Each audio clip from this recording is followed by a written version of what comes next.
बागेश्वर धाम में एक भावुक और प्रेरणादायी दृश्य उस समय देखने को मिला जब बागेश्वर धाम पीठाधीश पंडित धीरेन्द्र शास्त्री ने वर्ष 2020 से 23 के बीच सामूहिक कन्या विवाह के माध्यम से विवाह बंधन में बंधी बेटियों से मुलाकात की।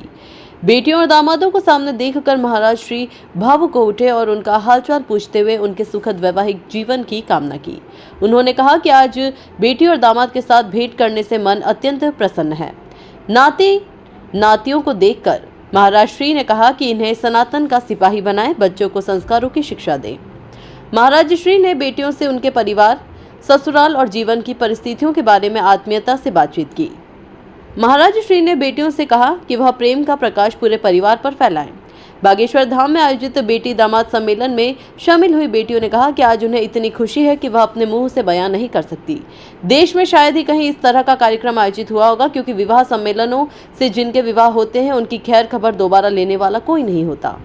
बेटियों ने भी बड़े आदर और प्रेम से अपने अनुभव साझा किए। इस दौरान कई बेटियों की आंखें भी नम हो गई, क्योंकि वह अपने धर्म पिता के सानिध्य में आई थी। बागेश्वर महाराज ने अपने आशीर्वचनों में कहा कि संतानों को केवल पढ़ाना लिखाना ही पर्याप्त नहीं है, बल्कि उन्हें अच्छे संस्कार देना भी उतना ही जरूरी है। उन्होंने कहा कि हर माता पिता का कर्तव्य है कि वे अपनी संतानों को समाज और संस्कृति का ध्वज संवाहक बनाएं, ताकि आने वाली पीढ़ियां भारतीय परंपराओं और मूल्यों को आगे बढ़ा सकें। बागेश्वर धाम का यह आयोजन सामाजिक सहयोग, संवेदना और जिम्मेदारी की भावनाओं को मजबूत करता है। जिस तरह से महाराज श्री ने बेटियों को बुलाकर उनका हालचाल जाना, उससे उनकी भावनाएं और मजबूत हुई। बेटियों ने कहा कि बागेश्वर धाम उनका मायका है। यहाँ से होने वाले विवाह जरूरतमंद बेटियों को सम्मानपूर्वक नया जीवन शुरू करने का अवसर देते हैं। महाराज श्री ने नाश्ते से लेकर भोजन और शीतल पेय की समुचित व्यवस्था कराई। इस अवसर पर कन्या विवाह सर्वे टीम प्रभारी राजेंद्र अवस्थी, अवध लाल सुल्लेरे, अभिलाष पटेल, सच्चू शिवहरे विशेष रूप से उपस्थित रहे। बागेश्वर धाम आई बेटियों का महाराज श्री ने उत्साह के साथ स्वागत किया। बागेश्वर धाम में बेटियों ने अपना मायके का स्वागत अनुभव किया। जब बेटियां मायके से वापस ससुराल जाती हैं तो बेटी के माँ बाप की ओर से कुछ न कुछ उपहार भेंट किया जाता है। बागेश्वर महाराज ने भी यही परंपरा निभाते हुए बेटियों को साड़ी, तुलसी लगाने के लिए गमला, मिष्ठान और दक्षिणा भेंट की एवं सभी बेटियों को सुख में जीवन का आशीर्वाद दिया। बागेश्वर धाम आए बेटियों दामादों ने महाराज श्री से मिलकर अत्यंत प्रसन्नता व्यक्त की। उन्होंने अपने खट्टे मीठे अनुभव भी बताए। कुछ बेटियों ने दामादों की शिकायत की तो कुछ दामादों ने बागेश्वर महाराज को ससुर मानते हुए उनकी बेटियों की शिकायत की। आइए आप भी देखिए ये खबर हमारे साथ विस्तार से। भारत संवाद के लिए नीरज खरे की विशेष खबर। सरिता ठाकुर, हमारी शादी बागेश्वर धाम से हुई है। ये हमारी शादी बागेश्वर धाम से हुई है। आज आपको बुलाया गया, आज हमारे लिए बुलाया गया है बागेश्वर धाम में। यहाँ पर गुरु जी ने हमारे लिए सारी दक्षिणा दी है और हमें उनसे मिलकर बहुत अच्छा लग रहा है। और सोचा था कि ऐसे मतलब इतना सम्मान दोबारा हमने ऐसा सोचा नहीं था कि हमें इतना मान सम्मान फिर से मिलेगा। उनने हम लोग को दिया है, बहुत अच्छा लग रहा है। आपके हस्बैंड को कैसा लगा? उनको मुझे अच्छा लगा।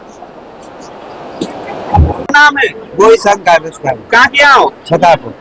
आज समझे आने आए थे, कैसा लगा? बढ़िया बढ़िया गंगा छोड़ दे समझा बढ़िया खुशी भाई। कब ब्याह हुआ तो लड़का को?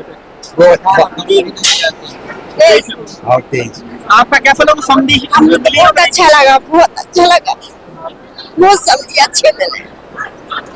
ऐसे सभी हमें आपकी बहू है मनाज जी की पिटिया परेशान तो नहीं करा? बिल्कुल बढ़िया खुश दे रहा और जब से जुड़े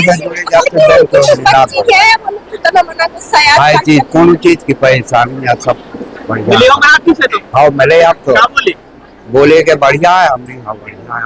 अब कुमार साहब है ना जी, तो इनको कहा हम आएंगे। ये इतनी कृपा है कि भैया जी के लिए खाना खास होना। बहुत प्रसन्नता की बात है। जिन बेटियों का विवाह सन 2020, 2021 और 2022 में और 23 में 4 वर्षों में इनमें संपन्न हुआ, उन बेटियों को, दामादों को आज हमने बुलाया। उन भारत की एक ऐसा तीर्थ बागेश्वर धाम है जहाँ की दान पेटियों में आने वाली चढ़ोतरी से गरीबों की बेटियों का घर बसाया जाता। हमें प्रसन्नता है, वो बेटियाँ बहुत खुश थीं, बहुत प्रसन्न हैं। दामाद भी हमारे बहुत प्रसन्न हैं। बहुत आत्मीयता से मिले। और आज अद्भुतपूर्व अनुभूति हमें ये हुई कि बेटियों के गोद में जब लाला और लाली देखा तो हमारे मन में नाना जो भाव है वो भी पूर्ण हुआ कि हम नाना बन गए। तो वो आह्लादित करने, हृदय को आह्लादित करने वाली खुशी थी।